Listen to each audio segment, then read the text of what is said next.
Bienvenidos a Cuentos de Historia, el podcast en el que les contamos un pequeño segmento de la historia de la que todos somos partícipes, porque no importa qué tan corta o insignificante creas que es tu vida, todos hacemos historia.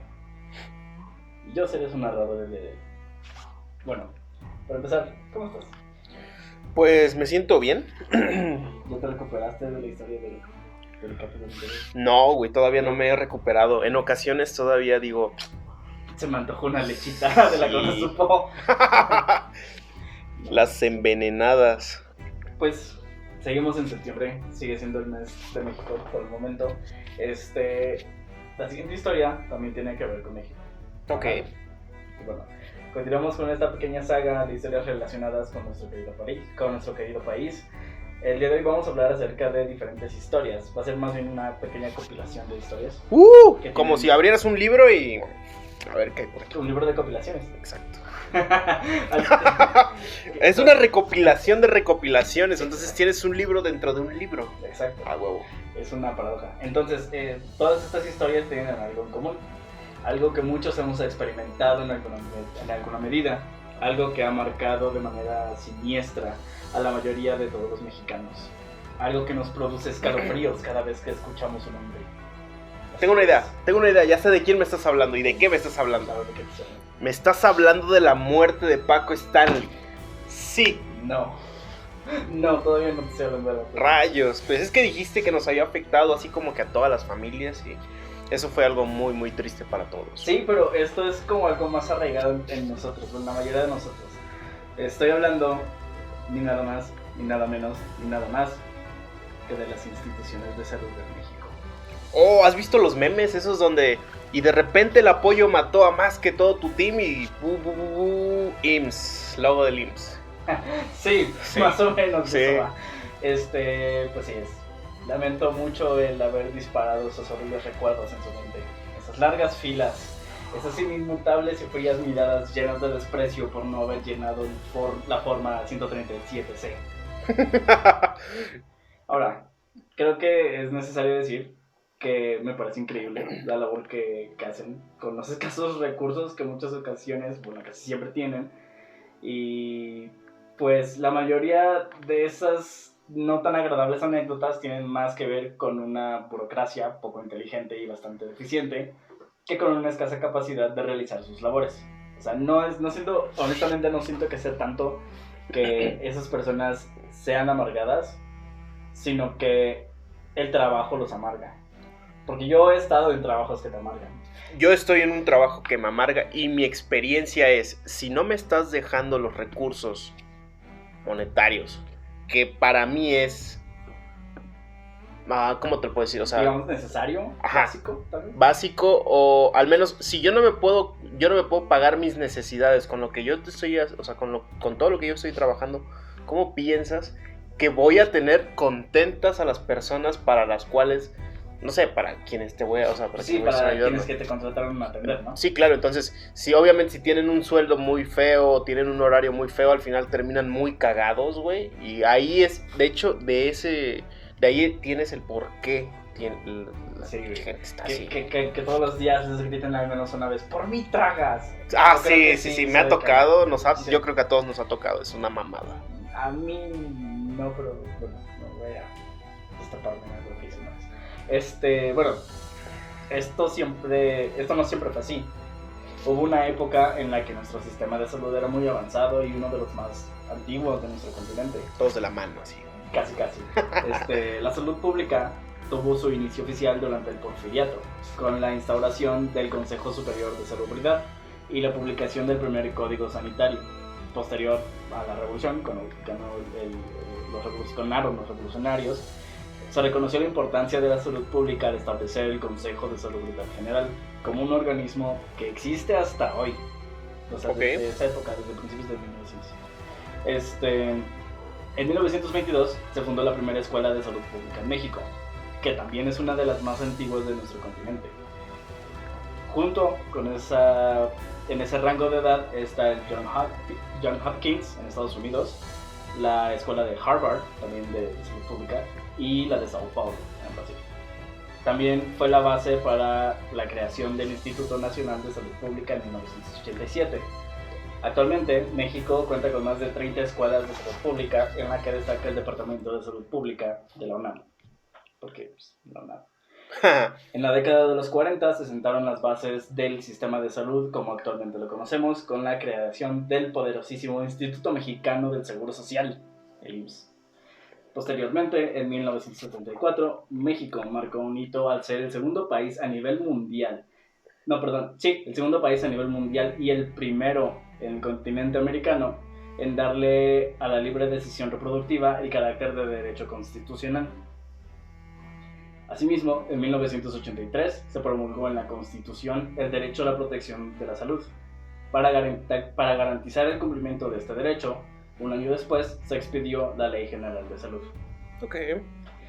Entonces, pues, creo que, como podemos darnos cuenta, México había mantenido un constante progreso en lo que se refiere a los derechos e innovación en la salud pública, ¿no? En ese momento. En ese momento, sí, claro. Eran una Alemania en la salud en ese momento. No sé si sea la mejor referencia, pero voy a decir que sí. Sin embargo, pues, siempre hay gente indispuesta a seguir mejorando, sea porque esto afecta a sus intereses personales, o los de su grupo, o simplemente el clásico que les da hueva. También puede pasar. Y bueno, a continuación escucharemos unas historias que nos demuestran que estas situaciones han sucedido y algunas siguen sucediendo y muy probablemente volverán a suceder. Tengo una duda, la mayoría de las historias que nos vas a contar es sobre personas que murieron esperando que los atendieran o cosas tipo terror de aquí falleció alguien y se escucha su espíritu o lo que sea. No, esto no es una primaria mexicana. Ok. No hay un cementerio ahí o no hubo un cementerio en la escuela. Pues depende de cuál escuela, en porque en algunas escuelas sí.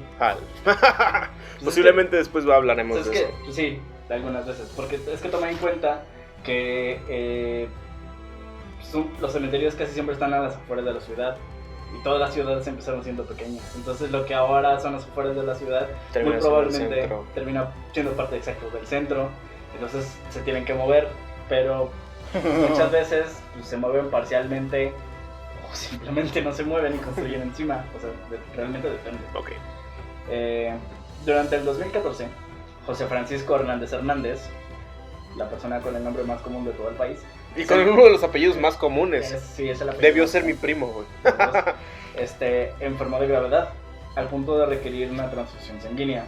Y fue entonces que se dio cuenta de que ninguno de sus familiares tenía el mismo tipo de sangre que él tenía.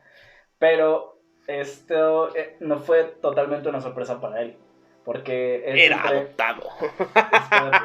Él siempre tuvo la sensación de que no había mucho parecido entre él y el resto de su familia. ¿Él era negro y los demás eran blancos? No. Rayos. Él recuerda en las entrevistas que le hicieron posterior a esto que varios amigos suyos, sus conocidos, siempre le comentaban acerca del muy poco parecido que tenía con el resto de su familia. También recuerda una anécdota que le contaba su mamá acerca de que cuando recién había nacido, o sea que todavía estaban en el hospital, una enfermera cometió un error con las pulseras de identificación y casi le entregan al bebé equivocado. Pues bueno, en retrospectiva, tal vez le iban a entregar al bebé correcto. José decidió hacerse pruebas de ADN y después del incidente de la transfusión, y pues el resultado fue negativo para ambos padres. No eran sus papás. Sí. Pero su historia no termina aquí. Tomó la decisión de encontrar a su familia biológica y comenzó una campaña en redes sociales para encontrar a todas las personas que, al igual que él, habían nacido el 25 de julio de 1974, más específicamente en la clínica 220 del IMSS en Toluca. Entonces, al realizar esta investigación en el registro civil, fueron informados de que habían 300 nacimientos en Toluca durante el 25 de julio y en fechas más o menos cercanas al 25 de julio. En entrevistas, él menciona que ha sido muy difícil, cansado y costoso realizar esta búsqueda. Es como buscar una aguja en un pajar, dijo en diversas entrevistas. Okay. Yo nunca he entendido ese dicho, es como buscar una aguja en un pajar. Buscar una aguja en un pajar es fácil. Se me ocurren al menos 3 métodos en los cuales lo puedes encontrar en menos de un minuto. Mira, a mí se me ocurre quemar el pajar y esperar a que todo se consuma y ya. Lo puedes echar en agua, la aguja se va a hundir. Sí. O sea, se me hace muy pendejo ese dicho. pero bueno.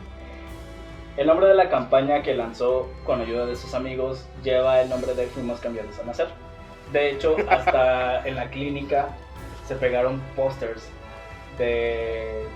lo van a ver en el video, probablemente ahorita, de enfermeras una enfermera que está haciendo como malabares con unos bebés. No. Y hay otro póster de una enfermera que está jugando como a dónde quedó la bolita, pero con un bebé.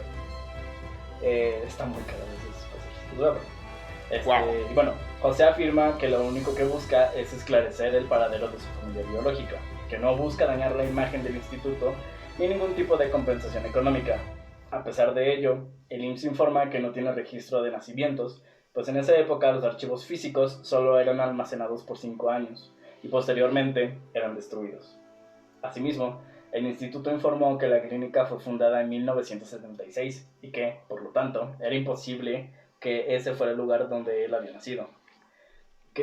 Cuando yo hice mi servicio en la prepa, lo hice en el archivo de un hospital del IMSS. No mames. Tienen un cagadero, ¿va? Bueno, no es que tengan un cagadero, pero yo estaba encargado de ayudarles a llenar la base de datos. Tenían ficheros, o sea, no te miento, tenían como de ese tamaño, donde venía el nombre, edad, ocupación y datos generales de cada persona. Estuve creo que como 6 meses haciendo el servicio y yo no le veía fin, güey. O sea, yo llegaba, prendía esa madre y sacaba una caja con los ficheros. La caja siempre estaba llena. No, y le avanzaba en putiza porque pues es que es menos rápido. Es que también, o sea, no entiendes el pedo. Nosotros nos estamos reproduciendo desde los 15, 14 años, güey. Entonces, obviamente es una lista interminable. Bueno, pero no creo que sea el mismo problema. O sea, por ejemplo, nosotros no somos tantos en comparación con, digamos, Estados Unidos. China. La situación demográfica es mucho mayor. Y, por ejemplo, China, o sea, yo estoy seguro que ellos tienen registro de todos los que están ahí en China. ¿Cómo puedes registrar a alguien que es... ¿Cómo puedes registrar a un sujeto que el sujeto A presenta los mismos rasgos que el sujeto B? O sea, ¿cómo lo puedes registrar? Por la genética. Por la genética. Eso es muy variable. Bueno, actualmente... Tienen sangre azul, yo creo. Como los puntos. Actualmente existe una página de Facebook y una cuenta de Twitter que llevan ese nombre, que son para eso. Así como una cuenta de correo electrónico. Intenté contactarlos por los 3 medios para ver si aún seguían buscando a la familia, ya que las redes sociales aparecen básicamente muertas desde el 2015. O sea, como esto empezó como en julio del 2014 y creo que los últimos posts que vi, si mal no recuerdo, eran como de febrero, marzo del 2015. O sea, no duró ni un año la búsqueda. Sí. Lo que me hace pensar que o se murió o los encontró. Y bueno, ahora ustedes dirán, pero amable caballero, ¿cómo podemos estar seguros de que esto no es un hecho aislado y una campaña de desprestigio para el poderosísimo IMSS? Y yo les contesto, pues porque no ha sido la única vez que nos enteramos que esto sucede. Bellas criaturas. Tú no tienes ninguna historia de cuando naciste o algo así, de que te querían comprar o que te querían cambiar. Ya sabes, la típica burla de tu mamá de, pues cuando nació me lo cambiaron. ¿A ti te dijeron algo? Sí. A mí mi mamá y mi abuelita me dijeron que cuando yo nací, una señora y bueno, una familia que estaba ahí, me querían comprar, o sea, le estaban ofreciendo varo a mi familia para que me vendieran. Nada más en este momento pude estar... ¿Neta eres lo mejorcito de los cuneros? Sí, pude haber estado en el mejor de los cuneros, pude haber vivido con aire acondicionado. Tal vez a ti sí te bañaron, güey. Ese se ve mejor, se ve más higiénico. Sí. Ese güey se ve güerito, creo que lo acaban de bañar, se ve más limpio, sí. Le quitaron el meconio. Pues sí y no. O sea, como ya dije en el episodio pasado, mi mamá era fresa. Ella trabajaba por ese entonces en Pemex. Entonces ella tenía el seguro de Pemex. Sí pasó algo cagado, bueno, varias cosas cagadas, de hecho, respecto a su concepción y mi nacimiento y todo lo posterior. Pero lo que pasa es que tú sabes que soy el menor de 4 hermanos. Sí. El menor de ellos me lleva por casi 11 años. Ese es Alex. No, Rubén. Ah, sí, cierto. Ese güey, cuando yo era chiquito, no me acuerdo qué edad tenía, como unos 5 o 6 años. Ese güey luego me decía que yo no era hijo de mis papás, que yo era adoptado. Pues yo nunca me lo cuestioné, güey. Yo dije, pues tiene sentido. Yo siento que no me parezco a nadie. No mames, sí es la cara de tu jefe, güey. Sí, espérate. No, sí, ya sé, espérate. Pero la cosa es que yo nunca me lo cuestioné y lo acepté como si fuera una verdad, pero tampoco fue como que me cayera una verdad pesada. O sea, dije, me da igual. Y luego la mentira se expandió, güey. Y me dijo que el único hijo biológico de mis papás era mi hermano mayor, Hugo. Y que Alex, que es el que sigue, se lo habían regalado a mis papás. Y que a él, a Rubén, lo habían encontrado en un bote de basura y les dio lástima. Y por eso lo adoptaron. O sea, pero Rubén te dijo, a mí me encontraron en un bote de basura. Güey, sí. Sí, wow. Exacto. Esa es la historia del nacimiento de esta familia. En el 26 de enero del 2012, pero esta vez del Instituto de Seguridad Social del Estado de México y Municipios, que se llama ISEMIN, nacieron 2 niños, ambos de sexo masculino y con horas muy cercanas de nacimiento. Todo parecía normal con ellos y 2 días después fueron dados de alta. El problema surgió 2 años después cuando los problemas entre uno de los matrimonios escalaron al punto de que solicitaron el divorcio bajo las múltiples quejas y reclamos del marido diciendo que el niño no se parecía a él. Le decía, oye, Sorullo. La cosa es que durante el juicio de divorcio, güey, el marido buscaba librarse del pago de la manutención, diciendo, pues es que ese no es mi hijo, güey. Sí, ¿Cómo claro. lo voy a pagar? ¿Cómo lo voy a mantener? Entonces se hicieron pruebas de ADN. Y pues se cagaron porque ninguno de los dos resultó ser el padre del niño. Cuando se enteraron de este resultado, contactaron a la Procuraduría General del Estado de México para que realizaran investigaciones para pues, ver qué onda con su hijo biológico. ¿Qué diablos había sucedido? Sí. Eventualmente, ambas familias pudieron estar con sus hijos biológicos. Ambas familias fueron indemnizadas por la institución por una nada despreciable cantidad de 50 millones de pesos por los daños ocasionados en ambas familias y los menores. Rayos, ojalá. Ojalá. Cambiado la serie, güey, la neta. O sea, Sí, es la un neta, trauma, sí. pero mira, he superado todos los traumas más o menos hasta ahorita. Que es uno más. Yo no recuerdo ningún trauma así que tenga muy... Que no ha sido terapia, güey. No, mames, ¿quién necesita terapia? El terapia es para los débiles y... No. Bueno, masculinidad frágil. Pues no sé si alguna vez se han cuestionado, no sé, ustedes o tú, lo de si realmente es tu familia, o si te desbloquea o les desbloquea algún miedo nuevo. Pero pues sí. Tengo toda la cara de mi jefe, o sea, entonces imposible. Es que yo nunca he visto a tu papá. No, al rato te muestro una foto. Bueno, pero, o sea, esos son casos de los que pues, nos hemos enterado. Porque, pues, obviamente hubo reclamos, hubo gente que, pues, así, básicamente, porque el primer caso fue azaroso, güey. Ese güey tuvo un problema y de cagada se enteró que no era su familia. Yo creo que dentro de las posibilidades cabe el hecho de que, o sea, nace el niño, te cambian de familia, creces, Pues es que, vives bien, te da igual, o te tratan bien, güey, te dan el amor que mereces como niño, güey, como joven, como adulto y todo el pedo. Niñe, sí, perdónenme, niñe. No, pero a lo que voy es Y al final terminas sin necesidad de preguntarte, o sea, ¿soy de verdad hijo de ellos? Pues es que yo creo que la gente nunca se cuestiona. En general, la gente se cuestiona muy poco. Y cosas como su origen las cuestionan todavía menos. Entonces, a mí me hace mucho sentido que si esto, digamos, fue una tendencia durante un tiempo, pues la gente ni siquiera se lo pregunte. X, o sea... Te voy a decir algo. Cuando yo iba a la primaria, creo que se lo conté a tu mamá. Cuando yo iba a la primaria y en ocasiones eran, no sé, eventos, por ejemplo, Día de la Madre, Día del Padre y este tipo de cosas, como iban mis abuelos, porque yo estoy registrado como hijo de mis abuelos, mis compañeritos, o sea, te estoy hablando de cuando tenía 8, 10, 12 años, me decían, oye, ¿por qué vienen tus abuelos y no tus papás? Entonces, desde ahí, desde ese comentario que te hace un niño inocente, se te queda clavada la idea de, sí es cierto, este güey tiene razón, o sea, ¿por qué vienen mis abuelos y no mis papás? O, Valga verga, morro. bueno, sí, en parte sí, pero posiblemente uno de esos comentarios puede llegar a ser de, oye Miguel, yo no te encuentro parecido con ninguno de tus papás. O sea, eso es válido y es posible. Sí, claro, es que... Sí, o sea, es posible. Los niños son muy criticones.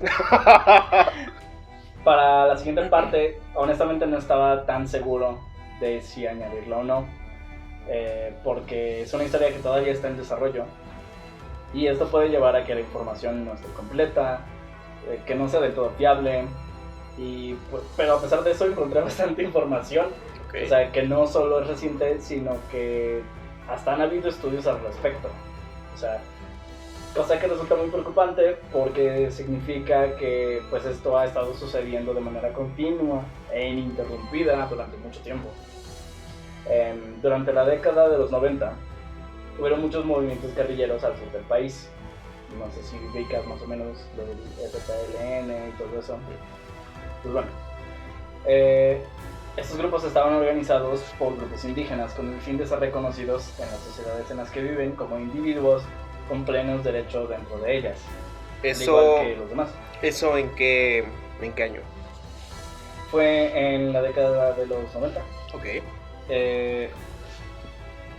Esta es una medida que pues no le agradó para nada al gobierno, ya que pues como notaremos en los capítulos en los que hablemos acerca de otros gobiernos o genocidios, es una constante en casi todos los gobiernos del mundo. En casi todos hubo o hay algún tipo de persecución racial o cultural. La contramedida de los gobiernos en estos casos, e incluso antes de que se formen las guerrillas o cuando existen grupos incómodos para los gobiernos, son el determinismo biológico. Los rednecks que los quieren desaparecer. No creo, son blancos. Pero se supone que esos son los nativos, ¿no? No. Oh, ok. Creo que los estoy confundiendo. Sí, los estoy confundiendo con redneck. Ah, ok, va. Que de hecho creo que los dos son términos peyorativos, pero bueno. Por lo regular ellos lo que hacen es un determinismo biológico y una eugenesia. No sé si sabes qué es eso. No, a ver, cuéntame, ¿qué es una eugenesia? Pues bueno, el determinismo biológico es la creencia en el campo de la biología, la filosofía y sociología que postula que la conducta humana es definida y controlada por los genes del individuo, resultando así de la carga hereditaria y el factor innato. Básicamente es una herramienta que se usaba mucho y en algunas ocasiones todavía se usa para prejuzgar a alguien. No me refiero a, digamos, en tu día a día prejuzgar a alguien, sino que instituciones legales se basaban en eso para emitir sus juicios. O sea, lo veías, decías, es negro, ya, hasta ahí es negro. Y no trataban a la persona ni nada de eso. Simplemente por cómo lucía o cómo se veía, tenían un concepto de esto o de esa persona. Sí, tenían conceptos preconcebidos de la persona basándose en su raza. Por ejemplo, esto es algo también de lo que vamos a hablar después, pero muchos crímenes se basaban, la resolución más bien de los crímenes se basaba en eso, pues es que es de un barrio pobre, es de alguna minoría, puede ser afroamericano o mexicano, latino o asiático, lo que sea. Mira que para los pinches gringos es un riesgo para la gente blanca. Mira que para los gringos nosotros, o sea, hablando como latinos, güey, somos prácticamente eso. ¿Qué? Pinches ladrones, somos esto, somos aquello. Pues bien lo dijo su expresidente Donald Trump. O sea, creo que ese es el ejemplo más claro de una preconcepción de cómo es alguien basándote únicamente en cuestiones que esa persona no decidió, como su raza, su lugar de nacimiento, su apariencia, eso. Y la eugenesia es un término que existe desde 1883. Fue acuñado por el naturalista británico, ¿por qué no británico? Francis Galton. Su creencia pendeja era que ciertos talentos, habilidades, inteligencia y otros factores eran inherentes de ciertas familias. Es un pensamiento muy parecido al determinismo biológico, pero determinó en dos tipos de eugenesia. Una eugenesia positiva, que buscaba conservar las características de los mejores elementos que formaban la parte hegemónica de la sociedad, así como prohibir el mestizaje para evitar la degeneración. de una población que se consideraba homogénea, blanca, pues. En pocas palabras, Sí, en pocas palabras, blanca. White people. Porque pues, es del Reino Unido en 1883. Casi todos son blancos y los que no son blancos son servidumbre. Buena esa. Así es como se reduce el sesgo poblacional de... Como cuando inicia el primer capítulo de La Casa de los Dibujos, que Clara cree que Morocha es servidumbre. Exacto. Así. Más o menos así. Sí. Eso, por ejemplo, eso es determinismo biológico. Ella asumió el rol de Morocha basándose en cómo se ve, en su raza. Sí, en su piel. Sí. Exacto. Bueno, y la eugenesia negativa se caracteriza por limitar los derechos reproductivos individuales en aras de la salud genética de las generaciones futuras. Esta práctica consistía en la eliminación de caracteres indeseables mediante la segregación sexual y racial, restricciones de migración, prohibición legal de matrimonios interraciales y la esterilización involuntaria. Esa madre era ilegal, ¿no? Casarte con alguien que no era de tu raza era ilegal en muchos pinches países. Pues sí, pero no es tanto como de tu raza, sino más bien blanco con cualquier otra cosa. En Estados Unidos era ilegal que una persona blanca, te olvídate si es hombre o mujer, se casara con una persona de cualquier cosa que no fuera blanco. O sea, Sí. Los caucásicos sí tenían como esa prohibición, pero en realidad no era prohibición para ellos, sino era al revés. O sea, que estas razas que ellos consideran inferiores no se eleven al nivel de un caucásico. Es una tontería. Sí, exacto. O sea, y eso ha pasado en diferentes culturas alrededor del mundo, no nada más en Estados Unidos. Ahí es más sonado porque pues, Estados Unidos es un país muy... Pero en todos lados, o sea, esa madre es en todos lados. Incluso aquí ves una morra blanquita, ves una morra morenita y dices, no mames, se ve mejor la blanquita. Nada más por el tono de piel. O sea, bueno, pero eso es una cosa diferente. No, o sea, eso es racismo puro. Sí, bueno, en parte. No, eso es racismo, o sea, si pero... estás determinando que la belleza de alguien proviene de su raza, eso es racismo. No, del color de la piel, no de su raza. Pues es igual, es puede caucásica. ser una china caucásica. Bueno, como sea, continúa, cuéntanos. Creo que no tienes una idea muy clara de qué son las razas. Luego te explico. Bueno, una vez que hemos explicado estos términos, podemos hacer un poco de memoria y ver que esto ha sucedido en muchas partes del mundo, como ya dijimos. Seguramente, o sea, tal vez una parte de esto del control racial te recuerda a lo que sucedió antes y durante la Segunda Guerra Mundial. Los alemanes hacían eso, por ejemplo, con los gitanos. Ellos se esterilizaban a las mujeres gitanas, porque al igual que con los judíos los consideraban un tipo de peste. Ok. Pues bueno, lo que pasa es que estas cosas las vemos lejanas en el tiempo y en la historia. Entonces muchas veces nos resulta difícil el creer que algo así haya sucedido tan cerca de casa, y tanto espacial como temporalmente. Esto pues se lleva a cabo de diferentes medios. Bueno, me refiero al control racial. Se lleva a cabo de diferentes medios. Uno de estos es una esterilización forzada, como ya la mencionamos. O sea, prácticamente... ¿Pero a quién esterilizaban? ¿A una morra o a un vato? En realidad puede ser a cualquiera de los dos, pero es más común que se la hagan a una mujer. Ok. Toma en cuenta que muchas veces lo que pasa es que siempre las mujeres han tenido menos derechos que los hombres, sí, históricamente. Básicamente eran una propiedad masculina.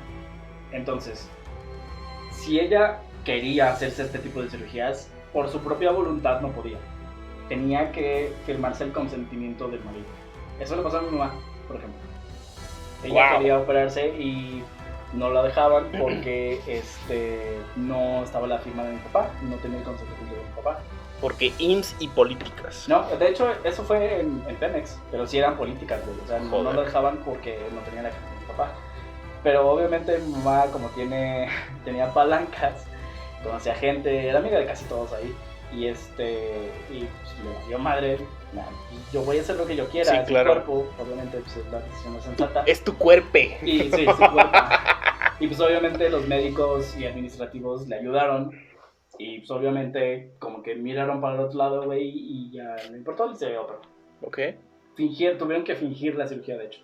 Que ella durante el parto en el que yo nací, tuvo una hernia umbilical, entonces aprovecharon el procedimiento de la hernia. De la supuesta hernia, ¿no? Sí, bueno, es que sí la tenía, Ah, pero wow. no era tanto problema. O sea, pude haber estado bien sin la operación. Entonces aprovecharon que iban a estar ahí operando la hernia para, pues, hacer más efectivo. Y veo muy bien la hernia.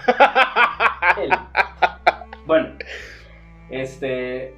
pues la mayoría de estas personas eran, pues, básicamente engañadas, forzadas, amenazadas o coercionadas para ser sometidas a estos procedimientos. Muchos de ellos se encontraban en situación de pobreza extrema y les fueron prometidos pagos con tal de ser sometidos a dichos procedimientos de esterilización, sin ser informados que sus efectos podían llegar a ser permanentes, porque podían hacer una esterilización o una contracepción. Una contracepción es básicamente un medio temporal con el cual aseguras que, bueno, no aseguras, pero aumentas la probabilidad de que esta persona no se reproduzca. Por ejemplo, similar a una vasectomía. Ajá, por ejemplo, una vasectomía puede ser una contracepción forzada. Bueno, una contracepción, un medio de contracepción, porque en la mayoría de los casos las vasectomías son reversibles. Exacto, es lo que te iba a decir. O sea, tú eliges en el momento en el que dices, ¿sabes qué? Me quiero reproducir, quítenme esa mamada. Fin. Me quiero reproducir. Bueno, a la mayoría de ellos, pues eran gente pobre, güey, y les ofrecían dinero. 500 baros, güey. Güey, con 500 pesos te compran el voto allá en pinches pueblitos, güey. Si les va bien, Si les va bien, si les va bien. Y bueno, existen pocos registros de lo sucedido en el estado de Guerrero en abril de 1988, donde miembros de la población indígena mixteca y tlapaneca de Ayutla de los Libres, irónico, no eran tan libres que digamos. Sí, fueron sometidos a esterilizaciones forzadas en campañas gubernamentales. Básicamente, es que lo que pasa es que el gobierno tiene las campañas... Como la entrega de lentes. Algo así, sí. En las que te ofrece vasectomías gratis y también OTDs, que son... Si te enteras de una vasectomía gratis, me avisas, güey. Necesito una de esas. Casi todo el tiempo hay... Diablos. Sí, güey, o sea, que no lo encuentres porque no lo buscan. Pero sí, o sea, usaban eso de pretexto porque obviamente tienen que llegar a ciertas cifras y ciertas cuotas para verse bien. Entonces, Lo que ellos hacían era que le pagaban a la gente o le engañaban, güey. Les regalaban tortas por el voto. Ah, perdón, no era eso. Bueno, actualmente existe una investigación en curso, pues existen múltiples reportes de contracepción forzada en mujeres que, con base en engaños y con instrucciones poco claras, aceptan ser sometidas a esos procedimientos. Una clara demostración de esto es lo que le sucedió a Alma, quien se encontraba en labor de parto cuando un enfermero salió del quirófano a buscar a su pareja para decirle: firme este papel porque su esposa está sufriendo. ¿No lo leyó? Pues este güey estaba obviamente cagado de miedo, güey, porque qué tal que se va a morir. Entonces el men firmó el documento, pues obviamente creyendo que eso era para el bien de su esposa, porque no te esperas que alguien que se supone que está cuidando de la salud de alguien que tú quieres llegue y te salga con una jalada de que lo que va a hacer es para, pues, esterilizarla. No, bueno, yo no me lo espero. Es lo que menos te imaginas, la neta. Sí, así es. Entonces él firmó. Al día siguiente, después de la cesárea, el mismo enfermero buscó a Alma en su camilla y le dio a firmar el mismo documento. Le dijo: firma porque te van a operar y tu marido ya autorizó. O sea, okay. es lo mismo que te dije de esto.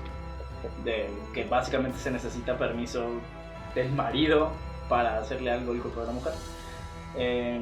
También... Dime por favor que que en el 2021 ya no se necesita o se utiliza eso. Porque sería demasiado tonto, güey. O sea, sería demasiado tonto que sigas necesitando el permiso del marido para poder pinches operarte de lo que sea. Mira, no te voy a mentir.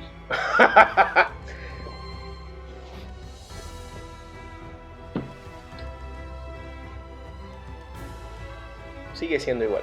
Bueno, entonces, sin dar más información, pues ella dijo no, obviamente se negó a firmar el documento. Pero las insistencias no terminaron ahí. Alma reporta que durante mucho tiempo médicos del Hospital General de Tlapa de Confort en Guerrero amenazaron con no dejarla salir si se rehusaba a someterse a un procedimiento de anticoncepción permanente, básicamente una ligadura de los ojos de Falopio. Esto llegó al punto de que los médicos la rodeaban y le empezaban a decir cosas de que no, pues es que ya estás muy vieja. Básicamente le empezaban a aventar razones de por qué tenía que hacerlo. Wow. Y pues ella llegó un punto en el que se hartó y pues sí, ya, explota, sí dice, sí. O sea, porque la amenazaron con no dejarla ir del hospital. Sí. Pues entonces, obviamente no pueden hacer eso, porque ya es un secuestro. Yo creo que al final dice, ¿sabes qué? Voy a aceptar lo que tú me digas, pero no quiero verle la pinche jeta a estos güeyes. Pues sí, o sea, la gente muchas veces se harta, y sí. es entendible, yo he hecho más. Y bueno, Alma solo es una de las más de 4.896 mujeres en Guerrero que se sometieron a la salpingoclasia como método anticonceptivo permanente. Esto fue en el 2017. Fuck. Ahora, En la salpingo te cortan y en la otra madre son solamente ligaduras, ¿no? Porque tengo entendido que hay una donde puede ser reversible. Pues es que depende. No, es que en teoría las dos son reversibles. O sea, porque se hacen una ligadura, se pueden volver a unir. Ok. Si mal no recuerdo. Tendría que revisarlo. Eso significa que la mujer que amo se puede volver a embarazar. Ok, no. Ay, jamás lo escucharon. Jamás lo escucharon. Pues bueno, yo creo que este ha sido el último capítulo. Se han registrado, te digo, durante ese periodo se registraron 4.896 mujeres que se sometieron a ese procedimiento. Ahora, ¿cuántas de ellas fueron realmente forzadas o lo hicieron con la voluntad? Pues no se sabe. Ok. Pero lo que tenemos entendido es que la mayoría fue forzada, supongo. Pues es que no podríamos decir si la mayoría, pero sí existen varios reportes de mujeres. Por ejemplo, que sentían presión para hacerse esa madre, supongo. Es que, por ejemplo, hay 124 expedientes de quejas ante la CNDH, la Comisión Nacional de Derechos Humanos, respecto a temas de esterilización forzada en mujeres. La esterilización forzada no es castigada en 17 estados del país. ¿En 17? 17. No, es que es una tontería porque te están obligando a hacer algo que posiblemente tú no quieres hacer. En pleno 2021, qué mamada. La pena para los estados en los que sí está castigada va de los 4 a los 7 años de prisión. En la Ley General de Salud se dicta que esta práctica es sancionada con 6,000 veces el salario mínimo. Esto es de un artículo del 2018. Okay. Entonces, obviamente ya hubo ajustes al salario mínimo. Entonces por eso no puse la cantidad que había. Simplemente le aumentas 3 pesos a lo del 2018 y fin. Más o menos, no sé, la verdad, no me acuerdo. Bueno, sin embargo, solo 19 estados incluyen a la esterilización forzada en sus leyes sobre salud, haciendo ineficiente a la Ley General de Salud en 12 estados. 12 estados. Y bueno, como les dije, esta es una historia en desarrollo. Espero que para cuando tenga que actualizar esta historia sea con noticias menos dolosas y más en favor de los derechos de las personas afectadas, porque esto afectó a hombres y mujeres, pero principalmente mujeres. Pues, solo mis mejores deseos. Espero, o sea, honestamente que de verdad sí cambie. O sea, porque esto suena a muy aleatorio en el sentido de que, pues es que es gente de diferentes estados y ya. Pero cuando te pones a observar la estadística de los reportes y también, por ejemplo, en las referencias, incluí un estudio que hicieron en comparación con Chile, porque en la misma época ocurrió más o menos lo mismo. Lo que hicieron fue que, como dije, se enfocaron en la población mixteca y tlapaneca, y a ellos, pues en este caso fueron hombres, ellos los empezaron igual a esterilizar, les engañaban, les decían que... Sí, los orillaban a que la única opción que existiese fuese esterilizarlos. Tranquilo, no te vayas a hacer daño. Me voy a hacer daño, espérate. Pero sí, o sea, la cosa es esa, que están enfocados a un segmento de la población, al grupo indígena, no específicamente a la población mexicana, porque no ves esto sucediendo en... Aquí a la esquina. Bueno, olvídate de aquí a la esquina, porque ya existe Iztapalapa, o sea, pero gente de la Miguel Hidalgo. ¿Sí? O sea, ¿ves la diferencia? De Polanco, güey. O sea, esto no está apuntado a la población mexicana. ¿Tú crees que esto sucede en la Roma, güey? No. La cosa es que está enfocado en un grupo poblacional que es vulnerable. Sí, claro. Entonces, pues, obviamente, esto es un ejemplo de segregación racial y clasista. Porque se está enfocando en algo. Porque en la mayoría de los casos, ese grupo poblacional no nada más es pobre, sino que también es discriminado por ser quien son. Sí. O sea, y honestamente creo que tenemos un poco de suerte. Suerte y mala suerte. O sea, porque siento que tienen una gran herencia. Siento que nos perdimos de eso. Pero tenemos la fortuna, por así decirlo, de no padecer tanto los mismos, digamos, las mismas dificultades que ellos padecen. Debe ser difícil, la verdad sí debe ser muy, muy difícil. Pues sí, es que no me lo imagino, o sea, porque por ejemplo, si soy sincero, a mí hasta me han discriminado por mi color de piel, aquí en México. Y no me puedo imaginar que tanto los hayan discriminado o los discriminen a ellos. Porque el color de piel, porque cómo están vestidos, porque su situación económica, es que porque medio hablan español algunas veces. Yo sé por qué te hicieron así, güey. Güey, te vistes como un mentecato, güey. Cierto, la mayoría del tiempo estoy vestido. Pues ya es algo, es un avance. Lo mismo dice mi terapeuta. Bueno, entonces tú, ¿qué opinas al respecto? Yo creo que se me hace muy cagado, ¿no? O sea, el hecho de que simplemente por ser una persona indígena ya te estén limitando. En parte, yo lo veo que sí está bien, porque generalmente vivir en Oaxaca o en Guerrero implica el hecho de que no tienes los suficientes recursos para poder criar a tus hijos. ¿En qué me baso? Pues no mames. No puedes, por ejemplo, darle una vida digna, no les puedes dar ciertas cosas como, por ejemplo, educación, vestimenta, bueno, como sea.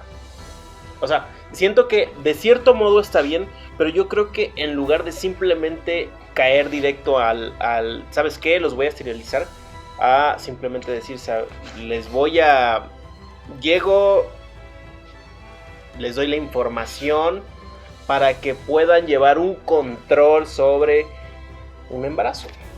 Ah, bueno, es que entonces son cosas diferentes. O sea, sí, a lo que yo voy, deberían simplemente de educar a las personas, no solamente hablo de los indígenas, a todos en general, para poder llevar un pinche control natal. Sí, claro, o sea, este problema se soluciona como muchos otros problemas con educación. Sí. Ya hasta me enojé, güey. La cosa es que muchas veces es más fácil tomar una acción ya certera y que corte con un problema de raíz, bueno, para ellos, que invertir en la educación de alguien que ni siquiera consideran una persona. O bueno, una persona. Porque, yo por creo ejemplo, que parte de la eugenesia es eso, que tú consideras que existen dos grupos poblacionales. El que tú quieres conservar, que es el puro, y un grupo de subpersonas que son las que te afectarían si ocurre un mestizaje. ¿Desde dónde lo tienes que ver para decir subpersonas, güey? Pues el pendejo que inventó esto era un pinche inglés, güey. O sea, ¿tú dónde crees que sí, por eso te digo, ¿desde dónde tienes que verlo para decir subpersonas, güey? Exacto. sea, y la cosa es esa, o sea, que ellos, bueno, en general mucha gente tiene esa preconcepción de su persona porque sienten que no tienen nada que aportar. Pues es que depende, todo es El una sazón, cuestión de la perspectiva. comida, güey, a su puta madre. Estoy seguro que son más cosas que esa. Sí, sí, claro. Pero, o sea, sí es... Yo soy un gordo y me encanta Sí. comer, entonces por eso. Estamos de acuerdo.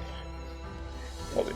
Esto realmente no es para que aprendamos y aprendan historia, es una intervención. Pero, o sea, la situación es esa, o sea, que como no son consideradas personas, pues no pueden tener el acceso a los mismos derechos que una persona normal. Entonces, como no son personas, pues podemos hacer lo que queramos con ellas. Afortunadamente está existiendo un cambio en la percepción de la gente. O sea, que creo que debería ir más rápido. Porque la única manera en la que yo considero que sería apropiado usar el término subpersona es cuando alguien hace cosas de lesa humanidad. O sea, en plan de le inyectaste agua a niños con cáncer. ¡Duarte! Ahí yo considero que, o sea, porque Sí. no lo haces diciendo, ay, a ver qué pasa. O sea, sabes que si no recibes tu tratamiento se va a morir. Sí. O sea, lo hiciste sabiendo que vas a ocasionar sufrimiento y muerte. Y dolor. Entonces, para mí creo que eso es básicamente una renuncia a tus derechos, pero pues no es así en la ley. Entonces, Yo creo que el error está en simplemente no educar a las personas. Pues claro, o sea, la educación soluciona muchos problemas actuales y va a solucionar muchos problemas futuros, pero hasta que no se cambie esa percepción de que existen personas y subpersonas, pues obviamente no todos van a tener el mismo acceso a la educación. Les voy a dar un ejemplo de personas y subpersonas. Personas. Subpersonas. Ok, Muy puedes fácil. continuar. Esa fruta estaba colgando muy abajo. Pues sí, por fortuna o por desgracia, hemos llegado al final de este capítulo. ¿Algo más que quieras agregar? Sigue siendo una subpersona. No tengo nada que agregar. Pues bueno, muchas gracias por vernos o escucharnos, dependiendo. Probablemente cuando se sube este episodio ya tengamos redes sociales. Bueno, ya tenemos redes sociales, pero me refiero a de este canal de podcast. Entonces, suscríbanse, por favor.